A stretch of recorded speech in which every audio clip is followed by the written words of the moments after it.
So before we started working with Demandy, the big issue for us was getting in front of our potential clients. We had a proof of concept on our product itself.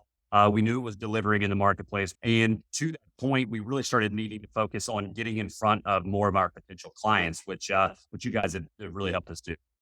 My two major worries before choosing a partner were time. That was a big one, right? That's honestly the biggest thing for me, especially as we continue to grow. The availability of my time is starting to grow more and more narrow.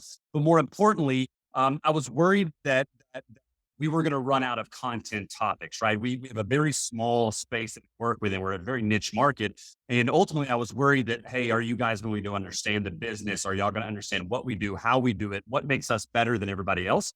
And ultimately, that was some of the biggest benefits of working with you guys is the time commitment is little to none on a monthly basis. And then more importantly, I've been really impressed with the types of content you guys have been able to create for us, not being in the industry that we're in, right? So coming in as an outsider and being able to provide those topics was obviously it was a worry from me from the get-go, but you guys were able to absolve that. And more importantly, you guys have actually showed me things that I didn't even know about my own business, which was pretty cool.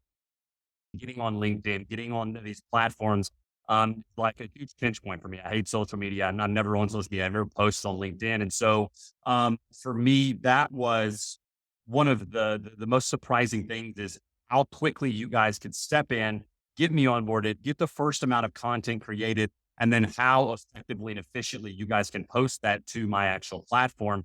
I thought it was going to be a much harder process. I thought it was going to be much harder in the sense of creating content and things of that nature. But overall, it's the quickness and ease that you guys have been able to step in and kind of assume that role for us.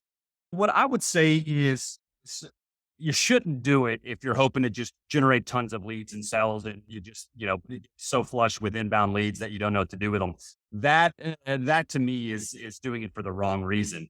The perfect person that could utilize these resources, in my opinion, are those organizations either in the startup build or in the scale up phase, if you will. The organizations who need to be putting out more content but don't have the capacity to do it on their own, and more importantly, the organizations who need to get in front of more of their audience because they have a new product that's not understood, right? So part of our company is nobody really knew who we were or what we did, and when we told them who we are, they didn't know what it meant, right? We had to educate them, and so our videos have done a really good job at educating our audience of who we are and what we do. So that when we do talk to them or they do initiate that conversation, we're not having to educate them from the start. They've been educated throughout our videos and process.